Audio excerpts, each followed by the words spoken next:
우리가 살아가면서 누리는 기쁨 가운데 하나는 아마 변화가 아닐까 생각합니다. 저도 목회를 하면서 가장 기쁜 순간이 언제냐 하니까 우리 성도들이 변화하는 것입니다.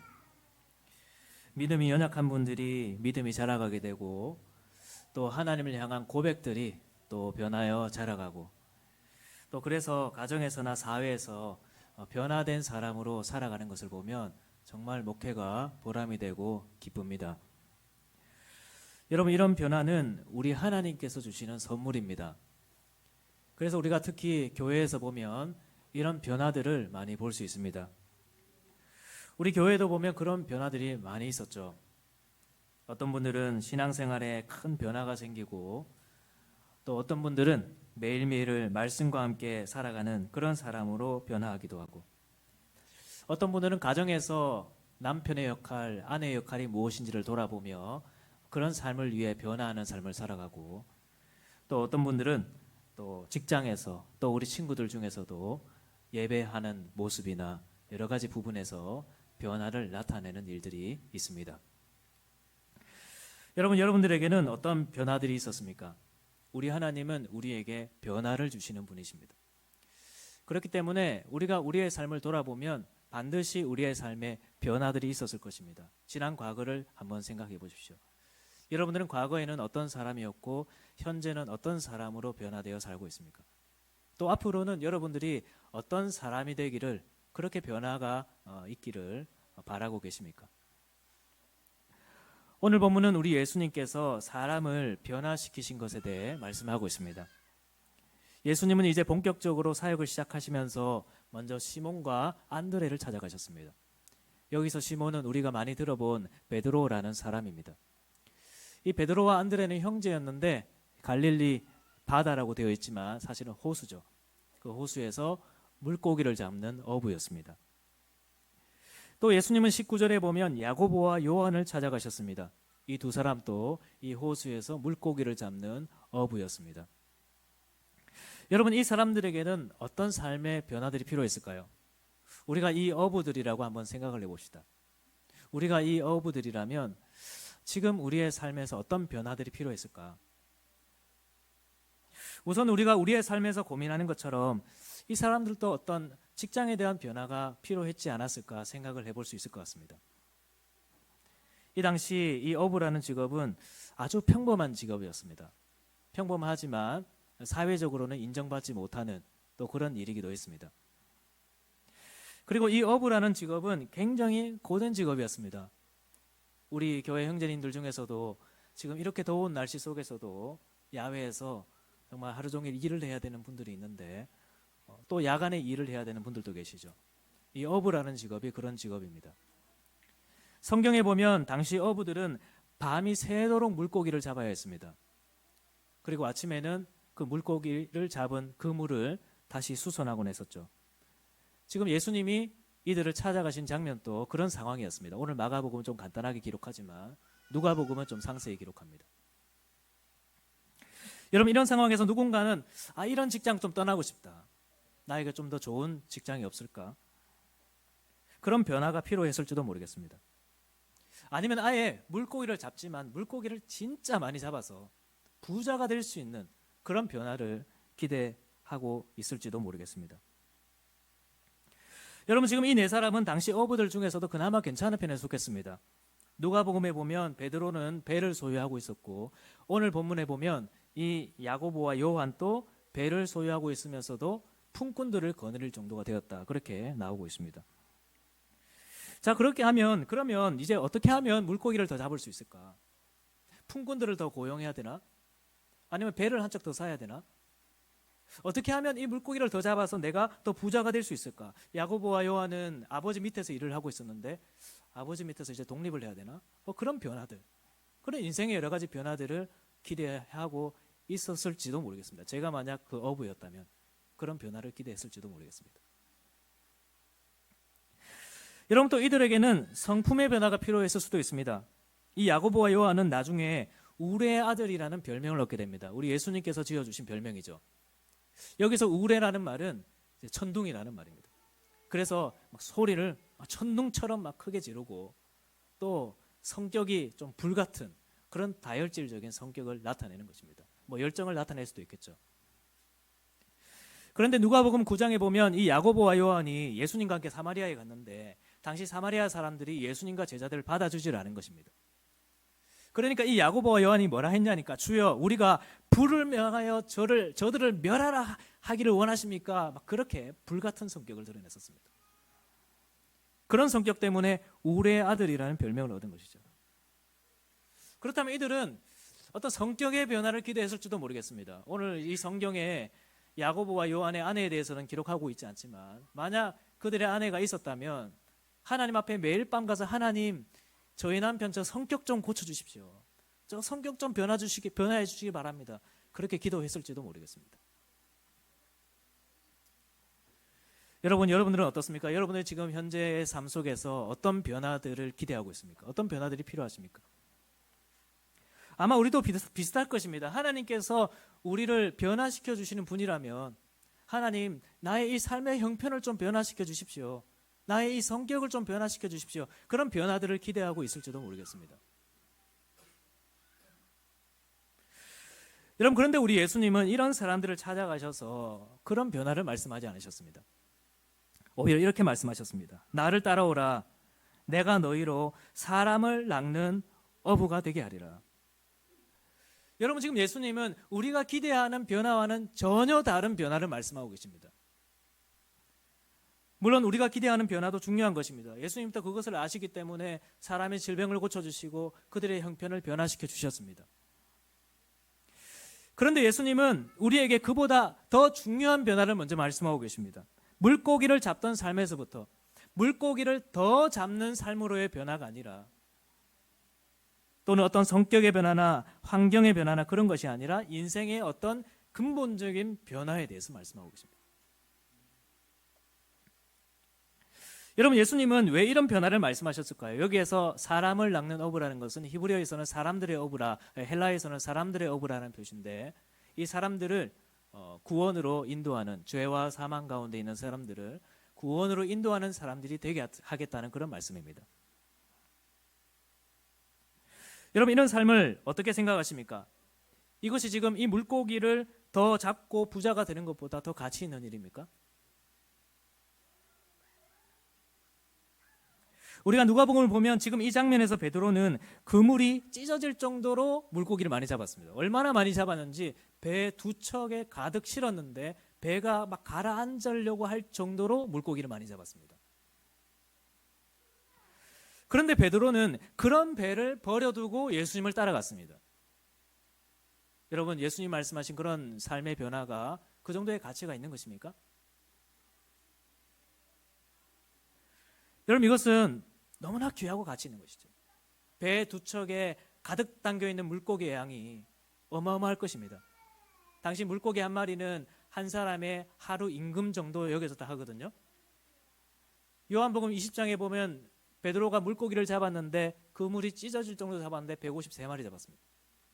그러면 이제 한 2배 정도 가득 찰 정도로 했다면 한 360마리 정도 잡았다면 1년 연봉이에요.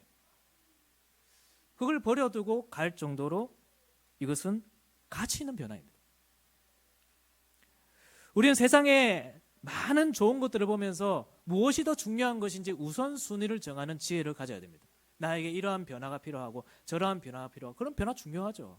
예수님도 그런 변화가 필요하다는 것을 아십니다. 그러나 우리는 그 중에서도 무엇이 가장 우선적이고 중요한 변화인지를 우선순위를 정할 수 있어야 됩니다. 여러분, 우리의 삶에서 무엇이 가장 중요한 가치일까요? 저 두 척의 배에 가득 차 있는 물고기보다도, 또는 내 삶을 걸어도 아깝지 않는 그런 가치 있고 중요한 것이 어떤 삶일까요? 여러분, 누가복음 15장에 보면 세 가지 비유가 나옵니다. 이 세 가지 비유가 말하고자 하는 핵심은 똑같습니다. 첫 번째 비유를 보면 어떤 한 사람이 양 100마리가 있었는데 그 중에 한 마리의 양을 잃어버렸습니다. 그런데 그 한 마리를 포기하지 않고 그 한 마리를 찾기 위해서 계속해서 찾아다니죠. 그리고 마침내 그 양 한 마리를 찾은 다음에 너무나 기쁜 나머지 그 주변에 있는 동네 사람들을 모아두고 잔치를 베풀게 되었습니다. 아마 그 잔치 비용이 그 양 한 마리의 가치보다, 그 비용보다 더 많이 들었을 겁니다. 하지만 이 주인은 그 양 한 마리를 찾은 것이 너무 기쁜 나머지 기쁘기 때문에 그런 잔치를 하게 된 것이죠. 그리고는 이렇게 말씀합니다.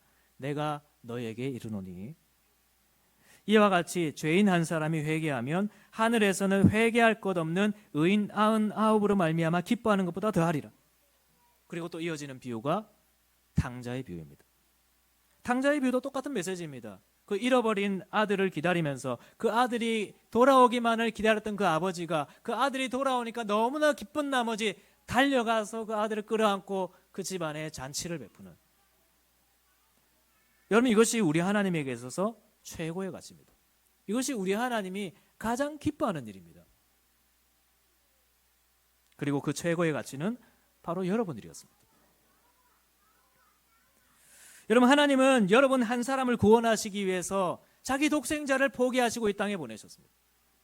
저 베드로의 배에 가득 차 있는 저 물고기와는 비교도 할 수 없는 자기 아들 예수 그리스도를 포기하시며 이 땅에 우리의 구원을 위해 보내주셨습니다. 왜냐하면 하나님에게 있어서 여러분들이 최고의 가치이기 때문입니다.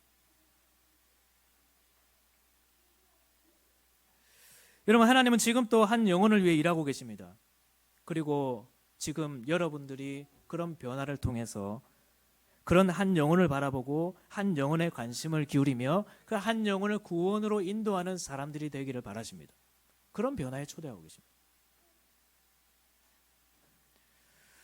여러분, 이것은 정말 가치 있는 일입니다. 오늘날 우리는 이상하리만큼 돈에 집착하며 살고 있습니다. 어떻게 하면 물고기를 더 잡을 수 있을까? 이야기하면 끝은 결국 돈이죠. 어떻게 하면 배를 한 척 더 준비해서 내가 벌 수 있는 돈의 파이를 더 크게 할 수 있을까? 이것이 오늘날 사람들이 생각하는 최고의 가치입니다. 여러분, 우리가 혹시 이런 가치관을 따라 살아가고 있지 않습니까? 그래서 우리가 이런 가치관 속에 살다 보니 우리가 한 영혼을 바라보고 한 영혼을 구원하는 일이 가장 중요하다는 그 가치를 우리가 잊어버리고 살아가고 있지는 않나요?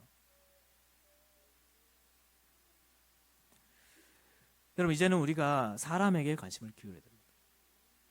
우리가 오늘 오후에는 또 이단에 관한 특강을 듣게 될 건데, 예전에 공중파에 어떤 한 이단에 갔다 온 사람들을 인터뷰하는 그런 게 있었습니다. 제가 거기서 봤을 때 정말 그때 깨달았던 것이 하나 있었는데, 그 사람에게 질문합니다. 어떻게 해서 그런 이단에 가게 되었습니까?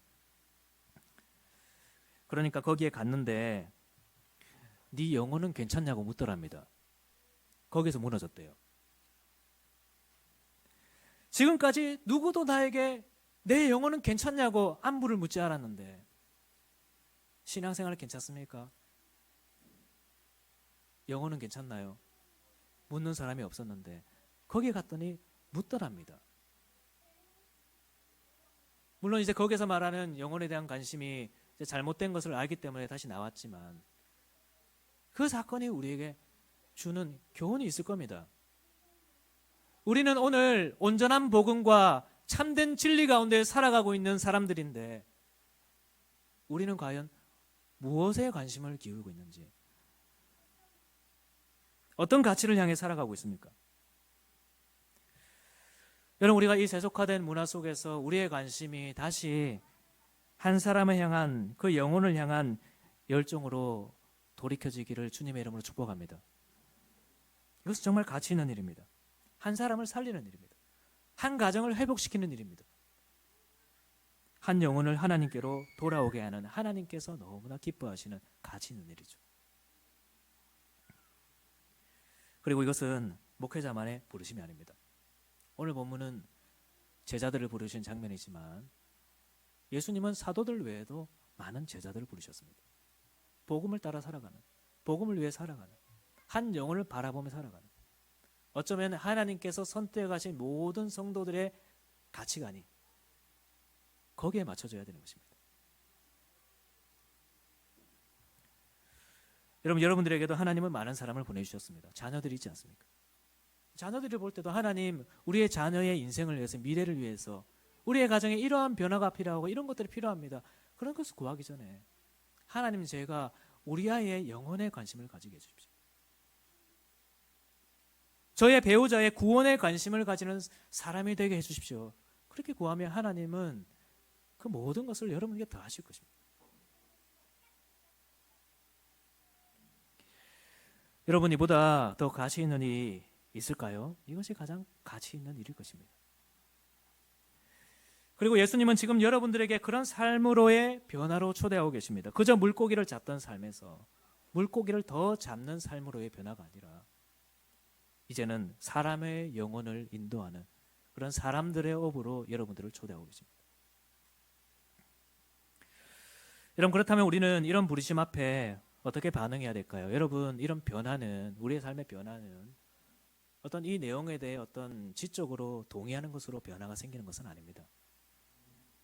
오늘 이 설교를 들으면서 어떤 분들은 이것이 가치 있는 일이지, 지적으로 동의가 되는 분들이 계실 겁니다.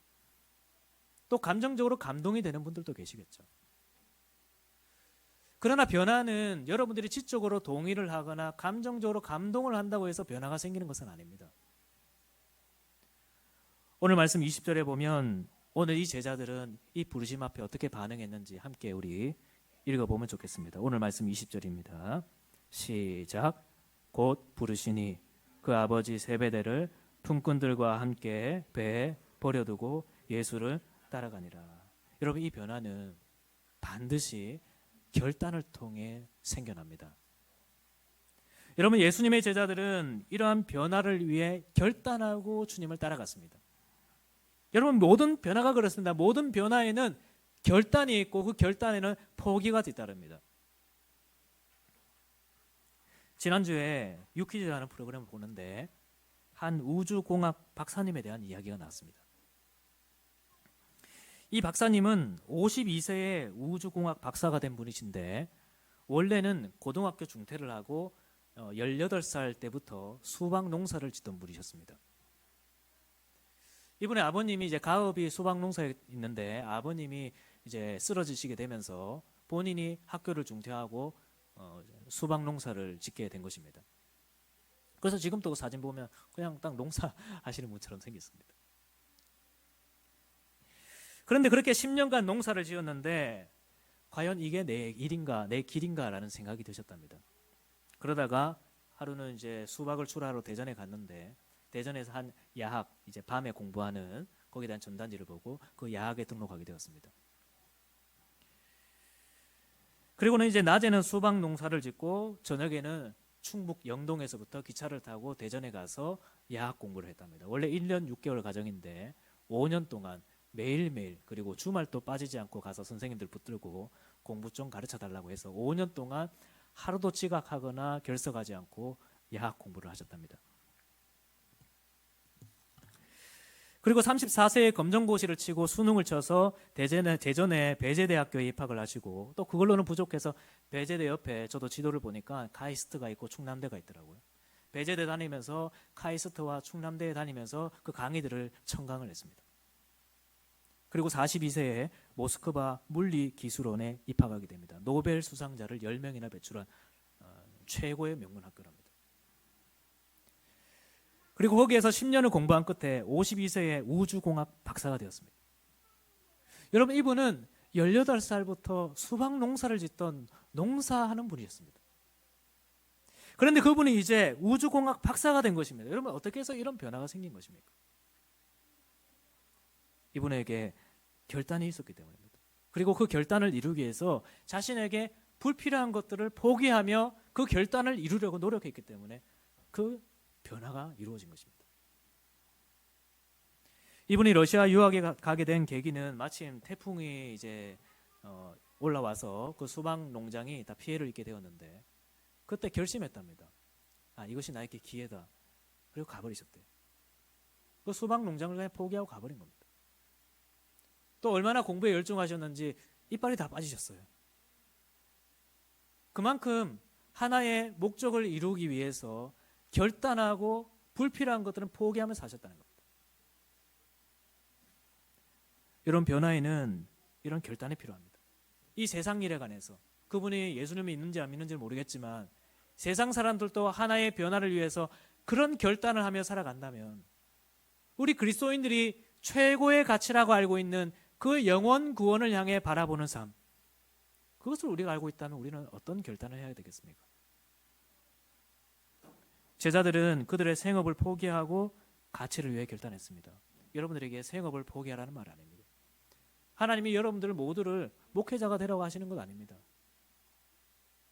그러나 이러한 변화를 위해서 반드시 여러분들만의 결단과 포기가 필요할 것입니다. 한 영혼을 위해서, 내가 그런 사람이 되기 위해서 나의 가치관을 내려놔야 되겠죠. 내가 평소 생각하고 바라보던 그 방향을 수정해야 될 것입니다. 아브라함은 그러한 변화를 위해서 자기의 고향과 친척과 아버지의 집을 포기하고 떠났습니다. 강 저쪽에서 섬기던 신들을 버렸습니다. 사도 바울은 자기가 세상에서 가장 뛰어나다고 생각하던 그 세상의 모든 것들을 배설물같이 여겼죠. 여러분, 우리는 무엇을 포기해야 됩니까? 무엇을 버려야 될까요? 여러분들이 한 영혼을 바라보는 그런 가치 있는 삶으로 하나님이 정말 기뻐하시는 그런 삶을 살기 위해서 여러분들이 지금 내려놔야 될 것이 무엇일지 한번 생각해 보십시오. 여전히 물고기를 잡던 사람에게서 물고기를 더 잡는 삶으로 향해서 나의 인생이 맞춰지고 있는지, 아니면 내가 정말 하나님이 원하시는 그런 삶을 위해서 한 영혼을 바라보기 위해서 내가 어떤 포기들을 해야 될 것인지, 어떤 결단을 해야 될 것인지, 이번 한 주간 우리에게 질문을 해봅시다. 나는 무엇을 버리고 누구를 따를 것인가? 나는 내 인생이 어떤 인생이 되기를 원하는지, 어떤 가치를 쫓아 살아가기를 원하는지. 여러분, 말씀을 정리하겠습니다. 예수님은 지금 또 우리를 부르고 계십니다. 그리고 이 부르심은 과거 제자들에게만 주어진 것이 아닙니다. 오늘날 어떤 목회자들에게 주어진 것도 아니죠. 예수님은 지금 우리 모두에게 그런 가치를 향해 초대하고 계십니다. 여러분, 오늘 제자들을 보십시오. 평범한 사람들이었습니다. 평범한 어부였습니다.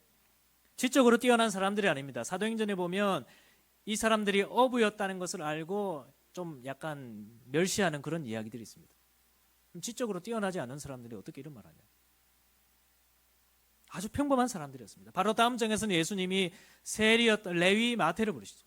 그 사람은 세리였습니다. 사람들에게 손가락질을 받는 사람들이었습니다. 예수님은 그런 사람들을 부르셨습니다. 우리 모두를 주님은 부르고 계십니다. 부족해도 괜찮습니다. 뛰어나지 않아도 괜찮습니다.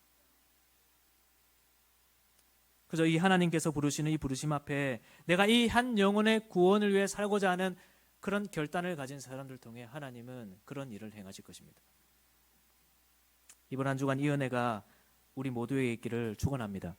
그래서 이 제자들을 통해서 이 작았던 유대 땅과 사마리아와 그리고 유럽에 있었던 사람들이 예수님을 바라보고 구원으로 인도된 것처럼, 또 그들의 제자들을 통해서 오늘날 이 대한민국 땅에 우리가 예수님을 믿고 죄와 사망에서 건짐을 받아 하나님의 백성이 된 것처럼, 오늘날 예수님의 제자로 살아가는 여러분들 통해서 여러분들의 가족이, 주변 사람들이 예수를 주로 고백하며 죄와 사망 가운데서 벗어나는 그런 은혜들이 있기를 주님의 이름으로 축복합니다.